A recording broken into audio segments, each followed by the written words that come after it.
난민의 삶, 난민의 아픔을 그린 영화 가버나움은 법정에서 시작됩니다. 아들이 아버지를 고발합니다. 부모를 고발하는 아들은 12살, 아들이 사는 곳은 소년원. 고발의 내용은 책임지지도 않을 거면서 나를 태어나게 한 죄. 면회온 엄마가 다시 임신했다는 얘기를 듣자 아들이 사람들에게 호소합니다.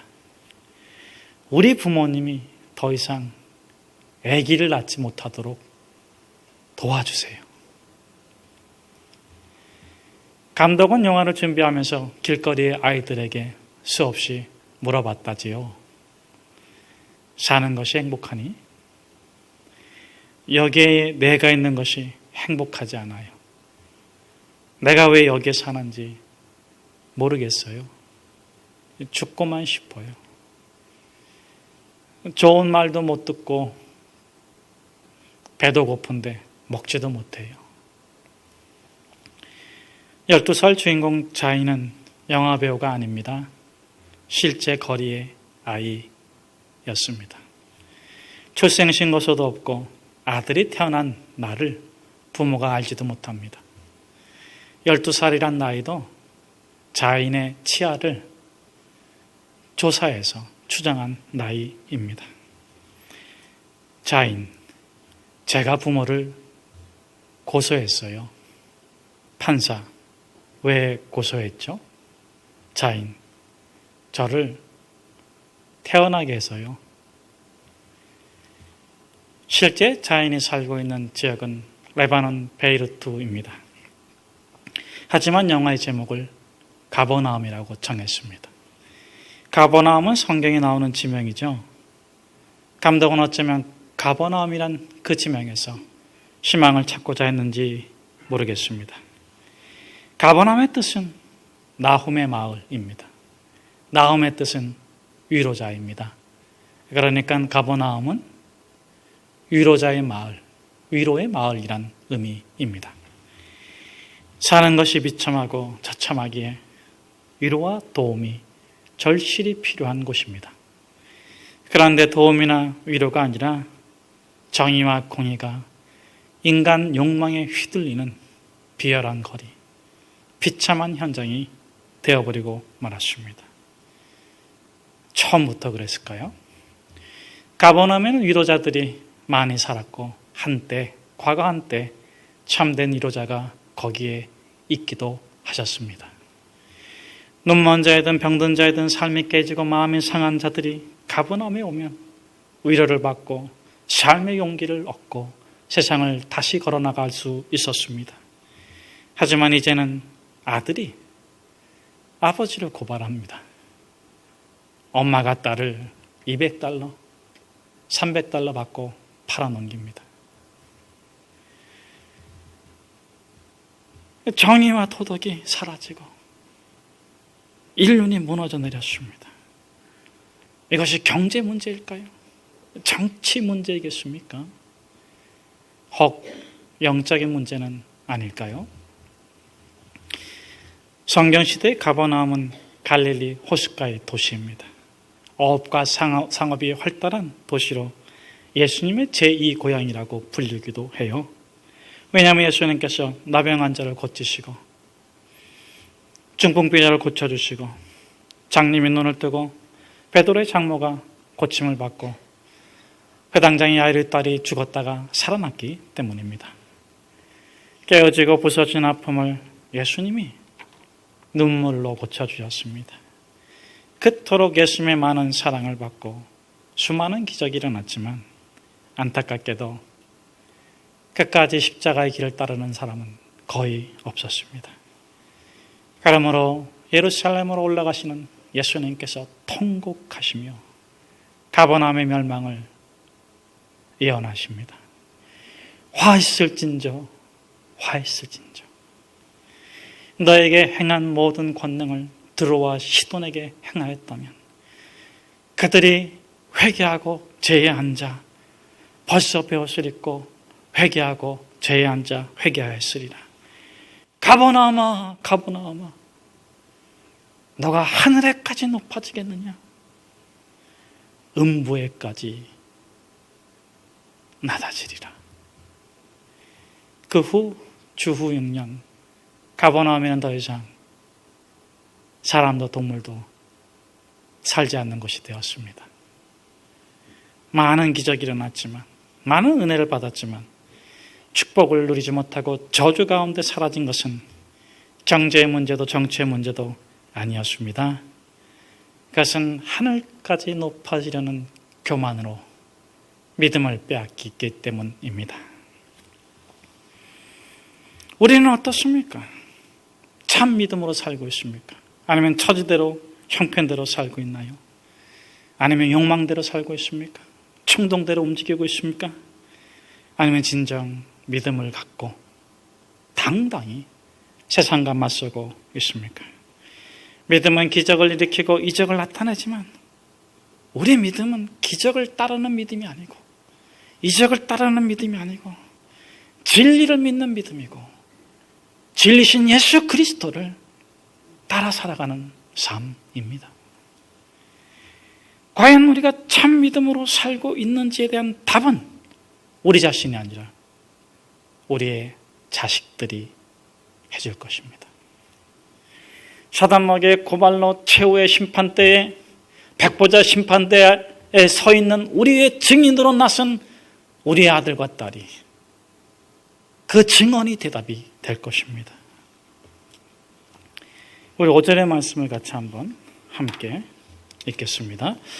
예수께서 가버나움에 들어가시니 한 백부장이 나와 간구하여. 가버나움은 종속된 도시입니다. 경제적으로 정치적으로 착취당하고 있습니다. 그런데 바리새인이나 대제사장들이 지배하는 것이 아닙니다.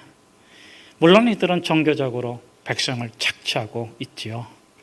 그러나 법적 집행권, 사용권은 이들에게 없었습니다. 최종 결정권은 로마 군대에 있었습니다. 오늘 본문에 나오는 백부장이 바로 황제를 대신하는 통치자입니다. 그런데 그 지배자가 자신이 다스리고 지배하는 한 보잘것없는 유다 백성 앞에 달려 나옵니다. 간절히 간구합니다. 더욱 놀라운 것은 그의 나오는 태도입니다. 5절 말씀에서 읽은 것처럼 예수께서 들어가시자마자 즉시 달려나온 것입니다. 즉시 나왔다는 것은 첫째 기다렸다는 것이요, 둘째 단단히 준비하고 나왔다는 것입니다. 여러분, 누가 누구를 기다려야 합니까? 누가 누구를 왜 준비해야 됩니까? 통치자입니까? 종입니까? 다스리는 자입니까? 다스리는 받는 자입니까? 지배자는 기다리지 않습니다. 통치자는 준비하지 않습니다. 그런데 막강 권력, 군대 사령관이, 그 지역 사령관이, 황제를 대리하는 자가 준비하여 기다렸다가 달려나왔어요. 무엇 때문에 서둘러 나왔을까요? 백부장이 급하게 달려온 것은, 예수님을 간절히 고대한 것은 권력의 문제도 부의 문제도 아니었습니다. 그가 외면할 수 없는 문제는 사랑이었습니다. 그의 종이었다는 사실입니다. 백부장은 자기의 종이 몹시 병으로 괴로워하는 것을 보면서 몹시 괴로워합니다. 정통병을 앓던 그 종에게 죽음의 그림자가 덮쳐오는 것을 직감했을 것입니다. 전쟁터에서 수많은 죽음을 보았지만, 그러나 죽음으로 보냈고 그랬지만, 그러나 이 종만큼은 그렇게 허망하게 떠나보내고 싶지가 않습니다. 꼭 살려보고 싶습니다. 사랑하는 여러분, 우리가 살아가노라면 어느 순간 삶의 의미를 찾을 때가 있어요. 돈을 벌기 위해 살고, 성공하기 위해 살고, 건강을 위해서 열심히만 살다가 어느 순간 나보다 더 소중한 존재를 발견할 때 우리는 우리 자신에게 삶의 의미를 묻게 됩니다. 너는 너 자신을 희생할 수 있니?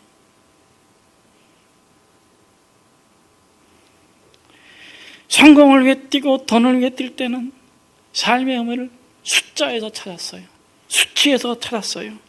숫자가 좋아지고 수치가 좋아지면 성공했느라고 부러지셨습니다. 그러나 의롭지 않았습니다. 거룩하지 않았습니다. 행복하지 않았습니다. 행복을 주장하고 만족을 강요했을 뿐입니다. 그런데 나보다 더 소중한 존재를 발견하는 순간 삶의 의미를 되묻게 됩니다. 과연 내가 바르게 살아가고 있는 걸까? 내가 정말 참되게 살아가고 있나? 이 백부장의 경우에는 병든 종입니다. 중풍병자입니다. 갑작스럽게 찾아오는 병이죠. 뇌의 혈관이 터져 몸을 쓰지 못하는 질병입니다. 조금 전까지 잘 뛰어다녔는데 아차하는 순간 반신불구가 되었습니다.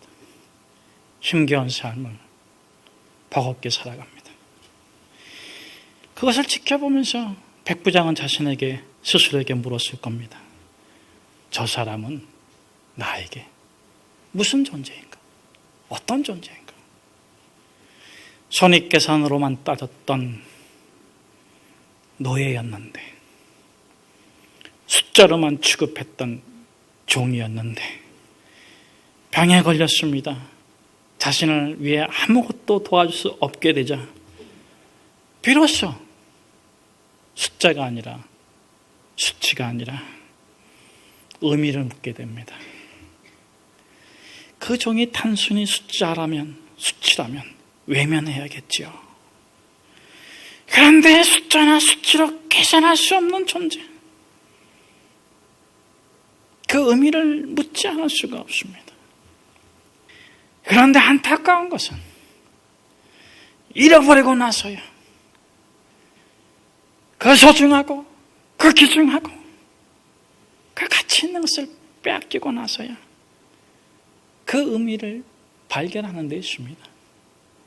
건강 잃어버리고 나서 건강의 소중함을 깨닫고, 청춘을 잃어버리고 나서 젊음의 아름다움을 깨닫고, 사랑하는 가족을 멀리 떠나보내고 나서야 긴 밤 잠 못 이루며 별을 헤아리죠. 별 하나의 사랑, 별 하나의 추억, 별 하나의 어머니.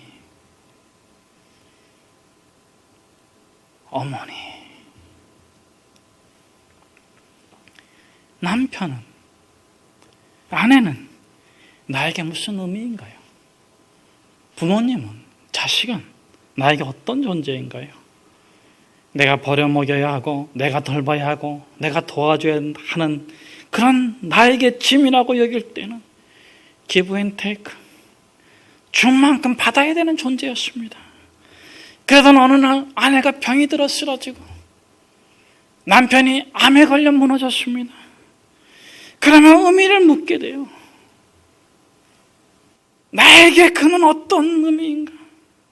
이게 아니라, 나에게 그는 어떤 의미인가? 이게 아니라, 내가 그에게 어떤 의미인가? 나에게 그가 어떤 존재인가가 아니라, 내가 그에게 어떤 존재인가? 백부장의 경우 종이 중풍병에 걸린 것은 나쁜 소식이었지만, 아픔이란 위기는 종의 소중함을 깨닫는 의미의 재발견이 되었습니다. 아무것도 아닌 줄 알았어요. 숫자인 줄 알았어요. 쓰다가 바꾸면 되는 존재인 줄 알았어요. 그런데 그 종의 희생과 수고와 눈물과 노고로 내가 영광을 누린 거예요.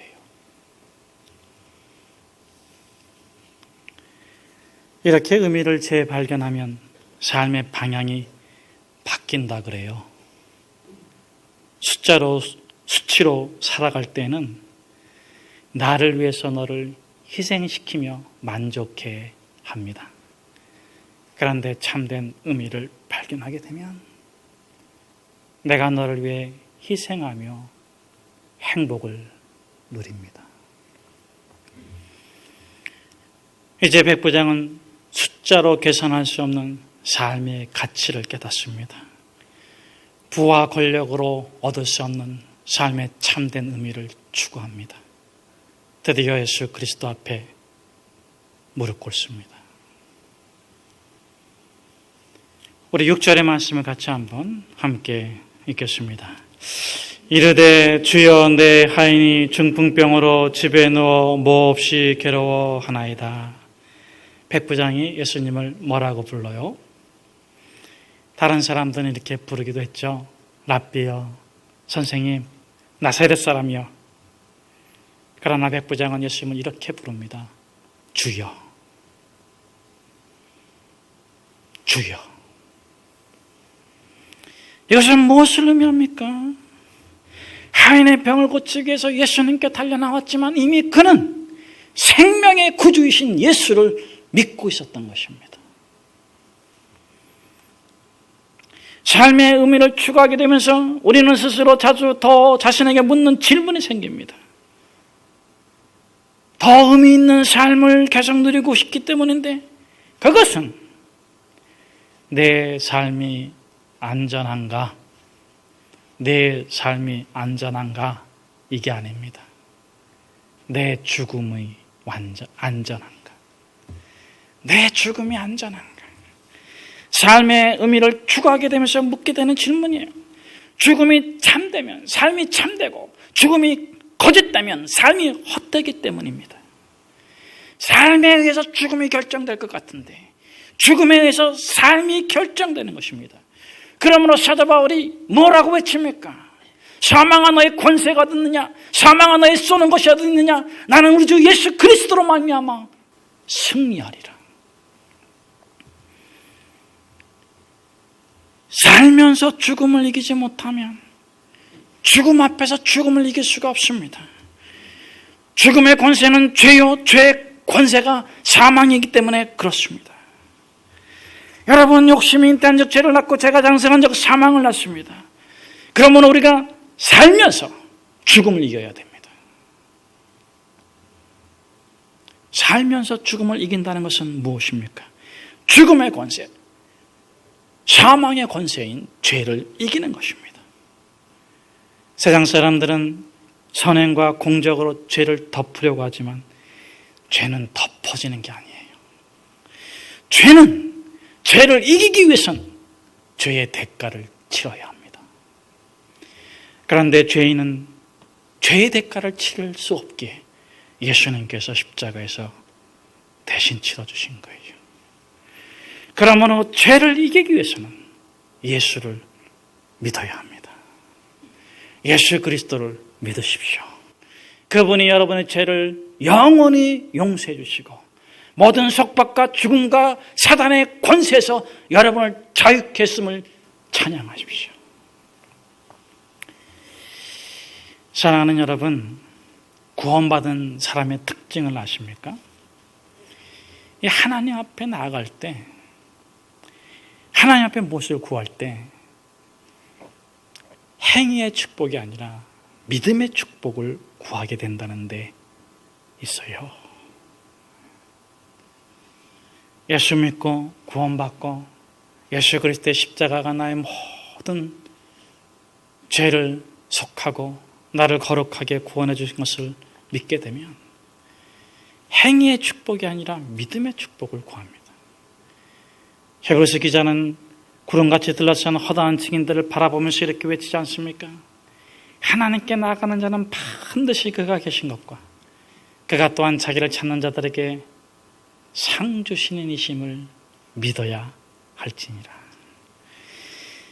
오늘 본문에서 백부장은 자신의 지위나 권세, 그동안 했던 후원, 봉사로 받을 상이 아니라 믿음의 상을 구합니다. 주여, 말씀만 하옵소서. 그러면 내 종이 받겠습니다. 이 당당한 고백을 듣고 예수님이 놀라십니다. 왜냐하면 이 이방인 백부장은 구약에 대한 이해가 부족한 사람이기 때문에 그렇습니다. 이 믿음이 얼마나 귀한지 이스라엘 자손 중에서도 찾아볼 수 없는 그런 아름다운 믿음이었습니다. 행위의 상을 구하지 아니하고 선행의 상을 구하지 아니하고 지존하신 예수 그리스도 앞에 생사화복을 주관하시는 절대자 하나님 앞에 믿음으로 구하는 믿음의 상을 구합니다. 말씀만 하십시오. 그러면 내 하인이 낫겠사옵나이다. 여러분, 그 마음에 사랑과 충성으로 가득 차 있습니다. 예수님께서 뭐라고 말씀하십니까? 저를 한번 따라서 해주십시오. 너 믿은 대로 될지어다. 너가 믿은 대로 될지어다. 너가 믿은 대로 될지어다. 우리 7절 말씀을 같이 한번 함께 읽겠습니다. 이르시되 내가 가서 고쳐주리라. 예수님은 이 낯선 백부장을 축복해주면서도 그 믿음을 기뻐하면서도 그를 지위에 맞게 예우해 주십니다. 여러분, 로마의 백부장이 자신의 명예와 지위를, 권세를 내려놓고 예수님께 나왔어요. 예수님께서 함부로 하지 않습니다. 내가 가서 고쳐주리라. 어허! 너 하인 데리고 와. 이러지 않으십니다. 어허! 이제서야 진리를 깨달았고 데리고 와! 이러지 않으십니다. 내가 가서 고쳐주리라. 예수님은 사람을 무시하지 않습니다. 존중해 주십니다. 가난하든 질병에 걸려있다. 그런데 우리는 어떻습니까? 함부로 대하는데 익숙해 있지는 않습니까? 내 방식대로 대하려고 하지는 않습니까? 누구든 내 집 안에 들어오면 내게 복종시키려고 하지는 않습니까? 여러분, 백부장을 보십시오. 우리 9절에서 13절의 말씀 우리 같이 한번 함께 읽겠습니다. 나도 남의 수와 있는 사람이요 내 아래에도 군사가 있으니 이더러 가라 하면 가고 저더러 오라 하면 오고 내 정도로 이것을 하라 하면 하나이다. 예수께서 들으시고 놀랍게 여겨 따르는 자들에게 이르시되 내가 진실로 너에게 이르노니 이스라엘 중 아무에게서도 이만한 믿음을 보지 못하였노라. 또 너에게 이르노니 동서로부터 많은 사람이 이르러 아브라함과 이삭과 야곱과 함께 천국에 앉으려니와 그 나라의 본자손들은 바깥 어두운 데 쫓겨나 거기서 울며 이를 갈게 되리라. 예수께서 백부장에게 이르시되 가라 내 믿은 대로 될지어다 하시니 그 즉시 하인이 나으니라. 예수님께서 이 백부장의 믿음을 칭찬하세요. 중풍병자의 믿음보다도 나사로가 살아난 마르다와 마리아의 믿음보다도 베드로의 믿음보다도 심지어는 순교자들의 믿음보다도 사도들의 믿음보다도 이 백부장의 믿음을 더 귀히 여기십니다. 왜 그렇습니까? 반면에 그 나라의 본 자손들은 이를 갈미 있으리라. 왜 그렇습니까? 아브라함과 이삭과 야곱의 믿음이 아니기 때문에. 그럼 아브라함과 이삭과 야곱의 믿음은 무엇입니까? 닫힌 것을 열고 막힌 것을 열고 강을 다리를 놓고 시온의 대로를 열고. 여러분, 아브라함과 이삭과 야곱의 특징이 무엇입니까? 그 한 사람의 믿음으로 가문이 살고 민족을 살려내는 믿음이었습니다.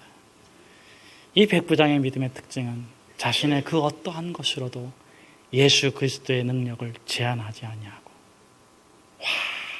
활짝 열어서 주님 말씀만 하십시오. 그대로 될 것입니다.